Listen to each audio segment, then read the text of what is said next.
मेरा नाम मीरा है। मेरी जिंदगी का पहला अध्याय शादी के 4 साल एक कड़वी सच्चाई बनकर रह गया था। मेरे पति आकाश हमेशा दूसरी लड़कियों के चक्कर में रहते थे। घर के खर्च के लिए पैसे देना तो दूर, उन्होंने कभी मुझे पत्नी होने का सम्मान तक नहीं दिया। उल्टा मेरे ससुराल वाले इस सब से खुश होते थे। मैं अपना खर्च चलाने के लिए ऑनलाइन ट्यूशन पढ़ाती थी, लेकिन मेरी कमाई भी आकाश मुझसे ज़बरदस्ती छीन लेते थे। मेरी सास की अचानक मौत के बाद मेरी ननद ने आकाश को भड़काया कि वे मुझे तलाक दे दे। अपनी बहन के बहकावे में आकर आकाश ने एक दिन मुझे घर से निकाल दिया। मैं अपने मायके लौटी, लेकिन यहाँ मेरे भाई और भाभी ने मेरा जीना मुश्किल कर दिया। मेरी जिंदगी बड़ी मुश्किल से कट रही थी। मैं रोज ऊपर वाले से प्रार्थना करती थी कि मेरी ये मुश्किलें खत्म हो। एक शाम जब मैं अपने कमरे में चुपचाप शांत बैठी थी, तभी मेरे मोबाइल पर एक अजनबी नंबर चमक उठा। मैंने सोचा कोई क्लाइंट होगा, इसलिए कॉल उठा ली। हेलो, क्या आप मिस मीरा बात कर रही हो? एक पुरुष की आवाज़ मेरे कानों में पड़ी। जी बताइए, कौन? मेरे इतना कहते ही फोन कट गया। मैं हैरान रह गई। क्या सिर्फ यही पूछने के लिए कॉल किया गया था? मैंने झटके से सर हिलाया और किचन की तरफ चली गई। कहने को मेरी शादी को 4 साल हो गए थे, पर एक भी दिन चैन से नहीं गुजरा था। शादी की अगली सुबह ही मुझे एहसास हो गया था कि अगर मुझे इस रिश्ते को निभाना है तो हर बात का समझौता करना पड़ेगा। किचन में चाय का पानी चढ़ाते ही बाहर से मेरी ननद की आवाज़ आई। भाभी, अगर चाय बना रही हो तो हम दोनों के लिए भी बना देना, हमें असाइनमेंट पूरा करना है। चाय बनाकर जब मैं बाहर आई तो एक अजीब नज़ारा देखा। मेरी दोनों नंदे मेरा मोबाइल पकड़े अजीब से एक्सप्रेशन के साथ कुछ देख रही थी। मैंने उनसे कहा, बिना इजाज़त किसी का फ़ोन इस्तेमाल करना अच्छी बात नहीं है, मेरा मोबाइल मुझे दे दो। वे मेरी तरफ देखकर बोली, अब यह मोबाइल तो सिर्फ भैया को जाएगा। आप ऑनलाइन क्लास की आड़ में प्रेम प्रसंग चला रही हो। आज भैया आपका दिमाग ठिकाने लगाएंगे। उनकी बात सुनकर मेरे पैरों तले जमीन खिसक गई। मैं गुस्से से भड़क उठी। दिमाग तुम्हारा ठीक नहीं है, कैसी बेहुद्दी बातें कर रही हो? तभी मेरी ननद ने मोबाइल की स्क्रीन पर मेरी तरफ घुमाई। सामने वही अननोन नंबर था जिसके इनबॉक्स में कई घटिया मैसेज थे। ज़्यादातर मैसेज में मेरी आवाज़ की तारीफ थी और आपसे मिलने जरूर आऊँगा जैसी बातें लिखी थी। मैंने उन्हें समझाने की कोशिश की। देखो, यह अननोन नंबर था, मैंने सिर्फ हेलो कहा था और उनसे बस मेरा नाम पूछा था। मेरे जवाब देते ही उसने फ़ोन काट दिया था। इससे ज़्यादा कोई बात नहीं हुई है मेरी, लेकिन वे मेरी बात सुनने को तैयार ही नहीं थी। वे बोली, आज आने दो भैया और मम्मी को। आज फैसला होगा कि आप जैसी औरत हमारे घर में नहीं रह सकती। मेरे हाथ पांव ठंडे पड़ गए। मैं उनके आगे हाथ जोड़कर बोली, प्लीज विश्वास करो, तुम्हारा भाई तो पहले से ही तलाक का मौका ढूंढ रहा है।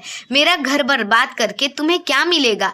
मगर उन्होंने मुझे पीछे धकेलते हुए कहा, इमोशनल ब्लैकमेलिंग मत करो। जब तक भैया नहीं आते मोबाइल हमारे पास रहेगा, ताकि आप सबूत डिलीट ना कर दो। यह कहकर वे चाय के कप लेकर कमरे में चली गई। मैं अपना सिर पकड़कर वहीं बैठ गई। यह कैसी मुसीबत मेरे गले पड़ गई थी। विकास, मेरे पति, सूरज से बहुत अच्छे थे। एक वैन ड्राइवर होने के बावजूद उनकी स्मार्टनेस पर कई लड़कियां फिदा थी। उन्होंने ही मुझे प्रपोज किया था। मेरी माँ ने इस रिश्ते के लिए साफ मना कर दिया था। उनका कहना था, बेटी, जो लड़का रोज कई लड़कियों को उठाता छोड़ता है वो चरित्र का अच्छा नहीं हो सकता। पर मैं विकास की मोहब्बत में इतनी अंधी थी कि मैंने माँ की बात अनसुनी कर दी। मेरी माँ ने मुझे उनके घर वालों से मिलने के बाद भी समझाया था, तुम एक आज़ाद ख्याल की लड़की हो, तुम इस घर से खुश नहीं रह पाओगी जहाँ बेटे पर माँ और बहनों का हुक्म चलता है। लेकिन मेरे दिमाग में तो सिर्फ विकास का प्यार बैठा था। नतीजन माँ ने मजबूरी में हमारी शादी करवा दी, पर विदाई के समय सिर्फ एक ही बात कही, यह रिश्ता तुमने अपनी मर्जी से किया है, तुम मरो या जियो, अब तुम्हारा ठिकाना यही रहेगा। मेरे दरवाजे पर आने की अब तुम्हें जरूरत नहीं है। ये शब्द मेरे कलेजे को चीर गए थे। ससुराल आने पर मेरा किसी ने स्वागत नहीं किया। पति की माँ और बहनें मुझे कार में छोड़कर अंदर चली गई। मेरा पति भी पलटकर देखे बिना उनके पीछे चला गया। पूरी रात मैंने गाड़ी में नहीं गुजारी। हिम्मत करके खुद ही लहंगा संभाल कर घर के अंदर दाखिल हुई। कमरे के पास पहुंचकर अंदर से आती हुई आवाज ने मेरे पूरे शरीर को पत्थर बना दिया। अंदर विकास किसी लड़की से बेबी सोना कहकर माफी मांग रहे थे। जिस इंसान के लिए मैंने अपनी माँ को दुखी किया वो शादी की पहली रात किसी और से वीडियो कॉल पर था। हिम्मत करके मैंने दरवाजा खोला। उन्होंने मोबाइल बंद किया और घबरा कर सीधे हो गए। यह सब क्या है विकास? कौन थी यह लड़की? मैंने पूछा। उन्होंने झट से झूठ बोल दिया। कोई नहीं, बस वीडियो बना रहा था ताकि तुम कभी नाराज हो जाओ तो तुम्हें दिखा सकूं। पर मैं जानती थी कि वह झूठ बोल रहे हैं। मैंने उनसे कहा प्लीज हमारी शादी की पहली रात को बर्बाद मत करो। इस पर उन्होंने कॉलर सीधा किया और बोले बकवास बंद करो। अब क्या मैं तुम्हारे लिए अपने कमरे में फूल लगाता फिरूं? मेरी मम्मी ने मना किया था। इज्जत से तुम्हें बारात लेकर लेने गया था।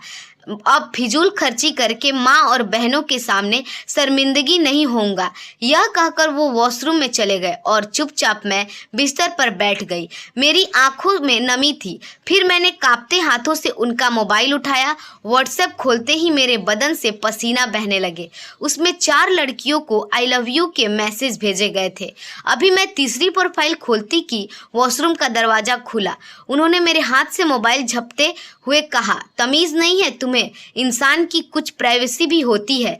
मैंने कहा मैं आपकी पत्नी हूँ, आपका हर चीज पर मेरा हक है। आपने मेरी जिंदगी हमेशा की तरह बर्बाद कर दी है। उन्होंने मुझे करीब खींचते हुए कहा सालू ये सब लड़कियां टाइम पास है, मेरी मोहब्बत तो तुम हो जो आज मेरे कमरे में है। तुम रोना बंद करो और बस मुझे फील करो। उस रात उन्होंने अपनी हद पार की, पर मेरे दिल में जो दर्द था मैं उसे बयान नहीं कर सकती थी। अगली सुबह मेरी आंखें बाहर के शोर से खुली। विकास कमरे में नहीं थे। जब मैं बाहर आई तो मेरे लिए वह दृश्य मौत के बराबर था। एक लड़की मेरे पति के साथ लगकर रो रही थी। वह कह रही थी विकास आप मेरे साथ ऐसा नहीं कर सकते। मैंने आपकी खातिर अपने 2 बच्चे बर्बाद किए, अपना घर छोड़ दिया और आप किसी और से शादी करके बैठ गए। मैं आपके खिलाफ पुलिस कंप्लेंट करूंगी। विकास घबराकर उसे चुप कराने की कोशिश कर रहे थे। मुझे घुटन महसूस होने लगी और मैं वहीं बेहोश हो गई। धीरे धीरे जिंदगी चलती रही। मैंने सब कुछ बर्दाश्त किया क्योंकि अब मेरे पास वापस जाने का कोई रास्ता नहीं था। 1 साल तो मैंने माँ से पैसे मांगकर गुजारा किया, पर फिर शर्म आने लगी। मैंने ऑनलाइन ट्यूशन पढ़ाना शुरू किया। जब पहली सैलरी आई तो विकास ने पैसे मुझसे छीन लिए। उनका कहना था कि मैं उनके घर में रह रही हूँ, इसलिए मुझे उनकी मदद करनी चाहिए। कुछ महीने बाद मैंने चालाकी सीखी और आधी सैलरी छुपाना शुरू कर दिया। शादी के 2 साल बाद मेरी माँ की मौत हो गई। उसके बाद तो विकास का डर पूरी तरह खत्म हो गया। वे खुलकर अपनी अयाशी करने लगे। मेरे भाई भी अपनी अपनी जिंदगियों में मग्न थे। उन्हें मेरी कोई परवाह नहीं थी। अब मैं भी कमाती थी और घर का खर्च चलाती थी। फिर भी मुझे जूते की नोक पर रखा जाता था। मेरी सास की मौत के 2 हफ्ते बाद एक दिन मैं क्लास ले रही थी, तभी बाहर से चीखने की आवाजें आने लगी। मेरी नंदे आकाश से लड़ रही थी। छोटी ननद ने कहा भैया अगर आपने इस औरत को अभी के अभी नहीं छोड़ा तो हम घर छोड़कर चले जाएंगे। इसी की वजह से माँ मरी है। ये टाइम पर उन्हें अस्पताल नहीं ले गई। उनकी बात सुनकर आकाश मेरे पास आए और मेरे चेहरे पर जोरदार थप्पड़ मारकर बोले मैं तुम्हारे साथ रहना ही नहीं चाहता। तुम जैसी औरत किसी का दुख नहीं समझ सकती। मैं तुम्हें तलाक देता हूँ। मेरे 4 साल का सब्र इस वाक्य से खत्म हो गया। मेरी ननद ने मुझे धक्के देकर बाहर निकाल दिया। मैं रोती रही कि मैं कहाँ जाऊंगी, मेरे पास अब कोई सहारा नहीं है, पर उन्होंने मेरी एक न सुनी। मैं मायके पहुंची और भाई भाभी को सब बताया। मेरी भाभीियों ने सीधा सीधा कह दिया यह सब तुम्हारी अपनी गलतियों का नतीजा है। तुम खुद आवारा बनकर विकास से शादी करने के लिए पागल हो रही थी। जो हुआ ठीक हुआ। मुझे समझ आ गया कि यहाँ मेरा गुजारा नहीं होगा। 2 हफ्ते बाद जब मैं बीमार थी तो मेरे दोनों भाई कमरे में आए। बड़े भाई ने कहा तुम्हारे पास पैसे होंगे, डॉक्टर से दवा ले आओ। जैसे ही तबीयत ठीक होती है तुम अपने बंदोबस्त कर लेना, क्योंकि हम तुम्हें अपने घर में नहीं रख सकते। हमारी प्राइवेसी डिस्टर्ब हो रही है। मुझे पता था कि ये जुबान मेरे भाइयों की नहीं बल्कि उनकी पत्नियों की थी। मैं गैलरी में बैठी हुई ऊपर वाले से प्रार्थना कर रही थी। तभी दरवाजे की दस्तक हुई। मेरी कमर में दर्द था पर कोई दरवाजा खोलने नहीं आया। तो मैं ही उठकर सामने के एक अजनबी लड़का था। मैं कुछ कहती इससे पहले ही वो बोला, मिस मीरा है आप? मैं आपका एक स्टूडेंट हूँ विवेक, जो कैमरा ऑफ करके क्लास लेता है। कुछ लम्हों के लिए मैं कुछ बोल नहीं पाई। यह वही स्टूडेंट था जो मुझे हर महीने 10,000 रुपये फीस देता था। बहुत ही पोलाइट और अच्छा इंसान था। मुझे पता चला कि आपकी डिवोर्स हो चुकी है। उसने कहा, मैं आपके लिए अपना रिश्ता लेकर आना चाहता हूँ। मैंने आपके भाइयों से बात करने की कोशिश की, पर उनके पास आपके लिए टाइम नहीं है। अगर आपका इरादा हो तो प्लीज़ मुझसे संपर्क कीजिए। मैं आपको बहुत खुश रखूँगा। मैं आपसे बहुत मोहब्बत करता हूँ। यह कहकर वो चला गया। मैं हैरान रह गई। क्या वो वही इंसान था जिसकी कॉल ने मेरे ससुराल में तूफान खड़ा कर दिया था? मैंने तुरंत उस अननोन नंबर पर कॉल डायल की। कुछ लम्हे बाद उसने कॉल उठाई। आई एम सॉरी, यह मेरा ही नंबर है। मुझे पता था कि आप जल्द ही पकड़ लेंगी। वो मैसेज करने का मकसद सिर्फ आपको अपनी तरफ आकर्षित करना था। मैं तलाकशुदा हूँ विवेक और तुम कुंवारे हो। मैंने कहा, 4 साल से मैं आपका इंतजार कर रहा हूँ। वह फौरन बोला, यह मौका मैं हाथ से जाने नहीं दे सकता।